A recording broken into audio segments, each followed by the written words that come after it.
Hey, there I am. Hey guys, my name is Zane. All right, so when I was in sixth grade, I got to go back and I got the privilege of working Kid XP. And I was so excited because when I was in Kid XP, the teens that worked back there were always the coolest. So it was just awesome getting to be like that for other kids. So I walk back there and Missy tells me I'm working in the 2s and 3s, which I was so happy about because I love babies and I love little kids. So I walk in and they're all like playing with toys and coloring and stuff. And I go and I'm doing my thing, kind of trying to play with them and stuff. And the first thing I notice is that like I'm telling these kids to do things, but they're not listening.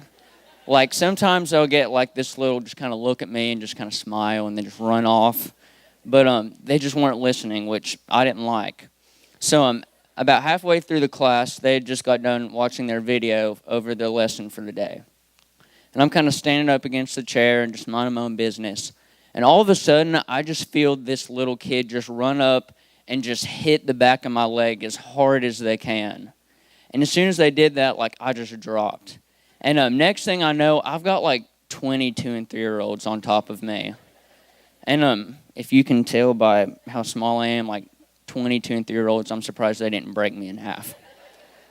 But after that experience, I didn't want to work in Kid XP ever again. It's just, I didn't like it. It was an awful experience for me, and I didn't want to do it. I had a bad experience with serving, and it's just not what I wanted to do anymore. It was just super uncomfortable and awkward for me. Hey guys, my name's Brandon, and I'm the youth pastor here. And so I'm going to tell you a story about whenever I was in high school. Whenever I was in high school, my youth pastor at the time, he always took me and the entire rest of the youth group to the nursing home. And we would go there and we would do the typical thing where everybody goes and sings, and you sing in front of all of them, and they love it so much. And I mean, okay, this sounds horrible, but this was like my least favorite thing to do out of everything else in the world. The last thing I wanted to do was to go up and sing in front at the nursing home. And but we would do this every couple months, and he would take us all there. And one year we had Bobby Paver with us. You guys know Bobby. He leads worship every now and then up here. But Bobby Paver was a couple years older than me, and he was in the youth group. And the great thing about it is that Bobby's such like a talented musician and singer that he kind of just took it on himself to do it just himself. And so we were like, yes, I don't have to sing. So instead, what the rest of us did, we sat in the crowd and we kind of sang with him in the crowd. But a lot of the people, you guys know the guys, just lip sing the whole time, and that's the extent to where it goes. But it was really cool, and then everybody was loving it, and Bobby did such a fantastic job. And then towards the end, we always like to say goodbye to everybody and reassure them that, hey, we're going to be back in a couple months. Don't miss out on us. We'll see you again soon. And so Bobby puts down his guitar, and this one lady in a wheelchair is calling him to come over. And so Bobby walks over to her, and he starts to lean down a little bit.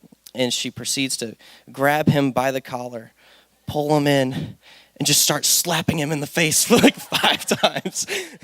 I think she got 5 good shots in before Bobby was able to pull away. But Zane and I, we could share multiple stories about how serving has just been a horrible experience. Like the worst experience ever. And whether it's about us or whether it's about somebody that we've witnessed, it's so easy to look at those experiences and think that they're so bad. And the easiest thing for us to do is to glide over what the hidden message is there.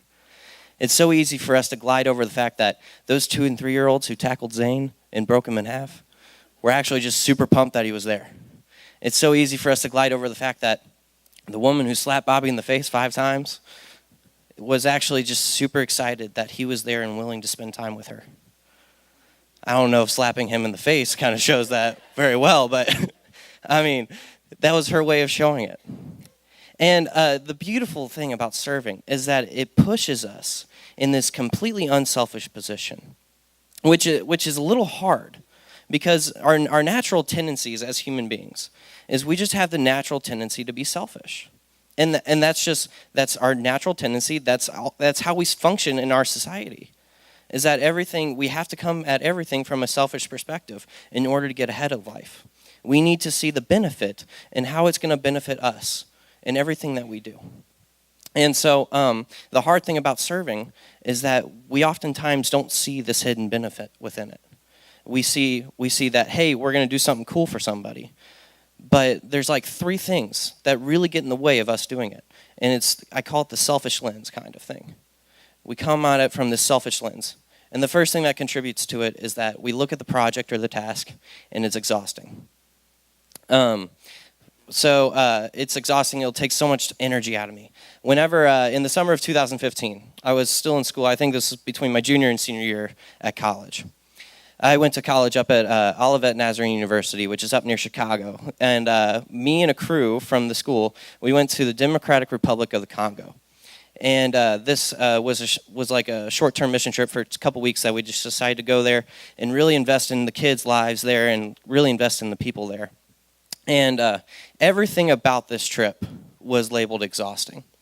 The temperature every single day was at least 90-plus degrees. Every single time. And as soon as you got off the plane, the humidity, you guys know what I'm talking about, like whenever the humidity is like super high and you can hardly breathe. That's what it was like every single day. So as soon as getting off the plane, I didn't know how I was going to survive because I thought I was going to choke to death. And then the third thing is that there's thousands and thousands and thousands, my voice didn't just crack there, thousands and thousands and thousands of people that just want to corral around you and just like, you know that feeling whenever you're super hot and sweaty already and then your mom wants to give you a hug and you're just like, no, woman, back away. It's too hot. Okay? But imagine thousands of people coming around you and they're all sweaty too. And so it's just like a big bath of just sweat all around you. And it's, oh, man. I will tell you that I lost 20 pounds on that trip. And I can promise you that 10 pounds of it came from sweat. I won't tell you I lost the other 10 pounds, but 10 pounds of it came from sweat. And so everything about this trip was exhausting. On top of it, we had to dance and we had to play with these kids who, if you can believe it or not, had 10 times more energy than any of the kids that we have, than you guys have. And I can personally guarantee that. But it was crazy. It was so exhausting. But I can't begin to put into words how important our time was there. I can't begin to put into words how much more everybody there felt loved and how much they felt cared for just because we were there. And I can't begin to describe how crucial that time there was for me. All right, another reason we might not want to serve is because it's awkward. Last year I went back to Kid XP to work in my normal class.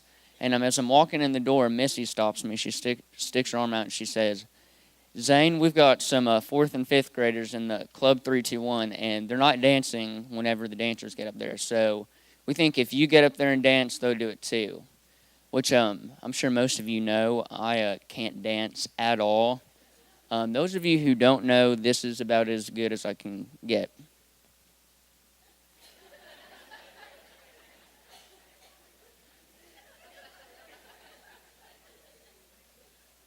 Yep, that's it. But so I go up on stage, and in the center there's Alex Skaggs, Abby Collins, and Maggie Dean are all three in the center. And they know every motion, they're doing them, and they know what they're doing. And I'm like over in the corner of the stage. I don't know any of the dance moves, and I'm sort of just like kind of bouncing up and down and clapping my hands because I don't know what in the world I'm doing. So I'm kind of just looking out to see if any of the kids are dancing with me. And I look in the back, and I notice that some other guys on the soccer team, they have their phones up, and they're videotaping me as I'm dancing, which my face went like blood red because like I was just stuck. I couldn't leave the stage because Missy needed me to dance, and I didn't want to go to the center of the stage because I can't dance. And they're videotaping me, and I'm sure it's going to end up on someone else's phone at this point. It was just awkward for me. Another reason we might not want to serve is because it's time-consuming. I do soccer, baseball. I'm involved in the FFA. I'm in high school, and I have a 4.0 GPA. I have to find time to spend with family, and I serve in my church. It's so hard to find time to serve. No matter where I'm at, I'm always busy. A typical day for me is getting up and going to school from 8 to 3, after school going somewhere to eat super quick so that I can be back at the football field parking lot so that I can be on a bus to go to a baseball game. I have a baseball game from 6 to about 9 o'clock, and then after that, I don't get home till around 11. At this point, I still have to eat, shower, and do my homework. I'm just always busy. It's hard to find time to serve. Now, I'm not the best at finding time to serve, but someone I'm sure you all know that's good at it is Andy Basotti. He's an Algebra 1 teacher at the high school. He's involved in the youth. He's the soccer coach, and he's a dad to 2 kids, Sophia, who's a kindergartner, and Jeremiah, who's a 3rd grader. He's always busy, and he's always having to run places. But even though he's busy, he's always finding time to serve. Whether it's at school, by being there for students and letting them know that if they ever need someone to talk to, he's always there. Or whether it be on the soccer field, by showing good sportsmanship and being fair and kind to his players. Or to Sophie and Jeremiah, by always loving them and letting them know that if they ever need someone to talk to, he's always there. Now, these things cause us to fall into something we call the Christian trap. The Christian trap is, I don't need to serve. Going to church on Sunday, that's good enough for me. We don't need to fall into the Christian trap. That's not where we want to go. In fact, the Bible tells us different. In James chapter 2, verses 14 through 17, it says, "What good is it, my brothers and sisters, if someone claims to have faith but has no deeds? Can such faith save them? Suppose a brother or sister is without clothes and daily food. If one of you says to them, 'Go in peace, keep warm and well fed,' but does nothing about their physical needs, what good is it? In the same way, faith by itself, if it is not accompanied by action, is dead." A Christian who does not serve, you're not in the clear. In fact, James tells us that you're dead. If you're falling into the Christian trap at any point, you're not okay. You're dead. So Zane kind of brought up what's called the Christian trap. And the reason why we label it the Christian trap is because we don't think it's bad to be Christian, okay? We think that there's two different labels here. Is that you have a Christian, and then we have what we call passionate followers of Christ. And I think the difference there is your level of involvement. We don't want to see people fall into the Christian trap to where just coming to church on Sunday morning covers us. My biggest fear is that we've learned to compartmentalize our lives so much to where we can think that just coming to church on Sunday morning declares us Christians. And you know what? If that declares us a Christian, then I want to label a follower of Christ to be something bigger. I want to label a follower of Christ to be somebody that actually has a servant's heart, somebody who has a big desire just to serve anybody that they come in contact with. And the easiest thing for us to do is, while we're up here talking about serving, the easiest thing to do is that, hey, the only spot I can serve is here at the church. There's plenty of places at the church here to serve. There are plenty of places where I can get involved. But that's not what we want necessarily. I mean, yeah, it's great to get involved in the church. But what we want to see from you is actually a servant's heart out there in the real world. Out there in your workspace. Whenever you're walking down the street. Every day we encounter people who need help to some degree or another, and we have the opportunity to serve them. But it's so easy us to throw on the selfish lens and to look at it that, hey, this is going to be exhausting. It's going to be time consuming. It's going to take up all my energy. And it might be a little awkward because it's a little out of my comfort zone. And the issue is that we value serving so much as a community here at the church. That's why it's one of our 7 values. We said this from the start, is that we know that service has the potential to grow you more than you've ever realized. We understand that faith is more important whenever it's actually being put into action. And so that's why it's one of the core 7 values that we hold on to really tightly as the church, as a Crosspoint. And so we want to see you guys serving. We want to see you guys getting involved in places. We want to see you actually having a passion about something that's bigger than yourself. And so, yeah, we need to get involved. We need to get serving somewhere, okay? But where do we start? How do I start this process of serving or getting involved somewhere?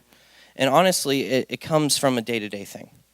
It helps for you just to get out there and just start looking for situations where you can help out in some way or another. But to serve at a maximum capacity, you guys have to answer a question for yourself. And the one question is, what are you most passionate about? What is the one thing that drives you? I don't know if you guys remember Alex, Bethany's brother. He was up here speaking. He had a huge passion for foster care. He has such a big passion for it that he really wants to adopt. I don't know if his wife is going to let him because they already have 4 kids. But he has such a huge passion there, and he wants to help out in any way that he can. So identify, what are you most passionate about?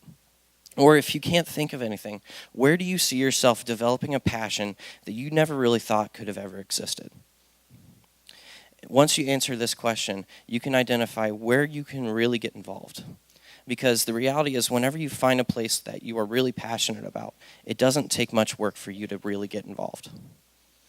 If you find an area where you're passionate, you will feel more comfortable just hopping in and generating ideas in the culture that's there.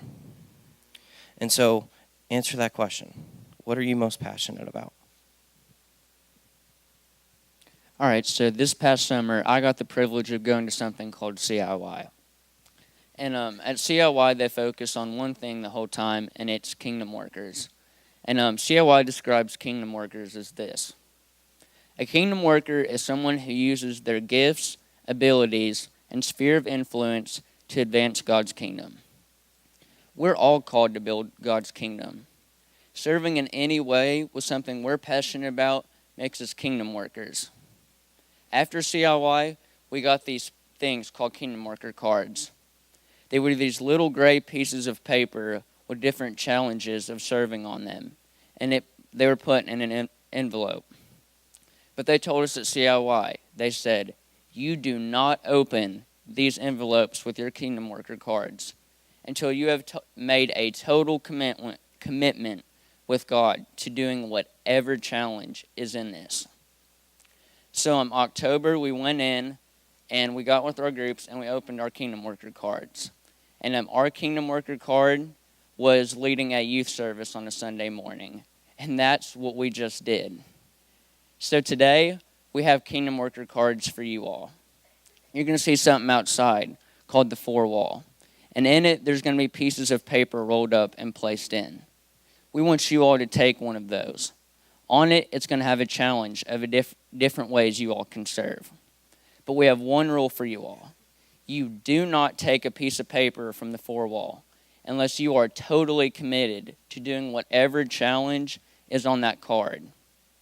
It may be really big, it may be really small. It may be easy or hard. Or it may be something small that turns into something big. We have an example of something like that happened to a kid. Check this out.